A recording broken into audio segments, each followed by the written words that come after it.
बढ़िया एक्शन दिखा। Railway in fact was topping the charts. और उसके अलावा अगर लार्जर सेक्टर्स की अगर बात करें, हम देख रहे थे डिफेंस का खेमा भी कुछ हद तक मोमेंटम दिखा रहा था। अब रेट सेंसिटिव सेक्टर्स की भी बात हो रही है बिकॉज ग्लोबल सेंट्रल बैंक्स अपने इंटरेस्ट रेट डिसीजंस लेकर आने वाले हैं। कैसे देख रहे हैं मार्केट के फंडामेंटल पिक्चर को आप? Yeah, good morning.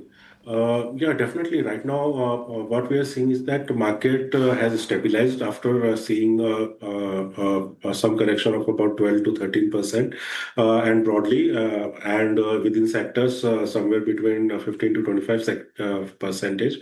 Now, going ahead, of course, this week, US Fed's rate decision is eyed, as well as the commentary on how he sees the rate cuts going forward. And then thereafterwards, from October onwards, the markets would be eyeing Q2 results. However, much of that has been already been factored.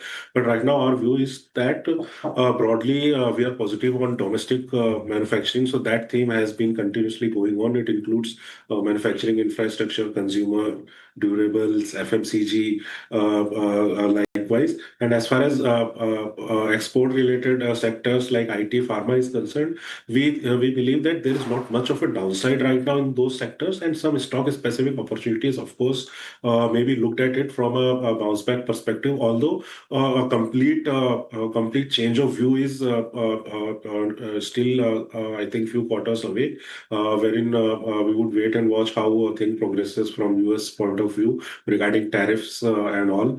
Now, coming to the railways and defense sectors, I think the much of the correction has already happened, and few stock specific valuations have also come down quite significantly. Coming to the ordering activity, it has been continuously picking up since last few quarters, and the outlook for medium to long terms remains strong. But yeah, of course, one must have a long-term idea in these particular two sectors, because they are slow on the execution side generally, because of a lot of large orders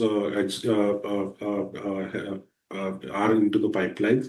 So one must have a outlook of at least 3 to 5 years for going long in these sectors right now. जी बिल्कुल। तो इस पे जो है focus ज़रूर रहेगा। एक बार हम नज़र डालना चाहेंगे। एक बार नरेंद्र जी, आपसे एक और सवाल मैं लेना चाहूँगा। इस पे जो है खास करके जो डेवलपमेंट्स आ रहे हैं आपके BFSI स्पेस के अलावा गोल्ड फाइनेंसिंग स्पेस पे भी नज़र रखिए। गोल्ड जो है अपने रिकॉर्ड हाई लेवल्स पे आ गया है। मुथूट फाइनेंस, मन्नपुरम फाइनेंस में तेज़ी देखने मिली है। आपको लगता है कि यहाँ से और भी एक अच्छी अपमूव आ सकती है?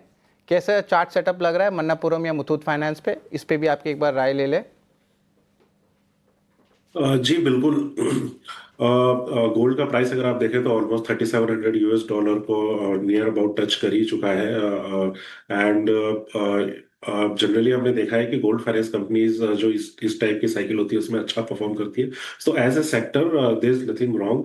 बस हमें क्वार्टर ऑन क्वार्टर बेसिस पे ध्यान रखना होगा कि एनपीए सिचुएशन तो कहीं वापस से डेवलप ना हो जाए। अदरवाइज उसके अलावा बाकी फिलहाल टेलविंड्स की अगर बात करें तो काफी स्ट्रॉन्ग टेलविंड्स है ये सेक्टर में। और बिकॉज हमारा इसी सेक्टर में नहीं, इनफैक्ट जो कंज्यूमर रिलेटेड फाइनेंशियल सेक्टर्स हैं वहां पे भी हमारा काफी पॉजिटिव रुझान है, जैसे कि बजाज फाइनेंस हो गया, पूनावाला फिनकॉर्प, चोला फाइनेंस हो गया। तो ये टाइप में स्टॉक्स में भी आप पॉजिटिव व्यू रख सकते हैं। बिल्कुल। तो इस पे जो है फोकस ज़रूर रहेगा। गौरव, एक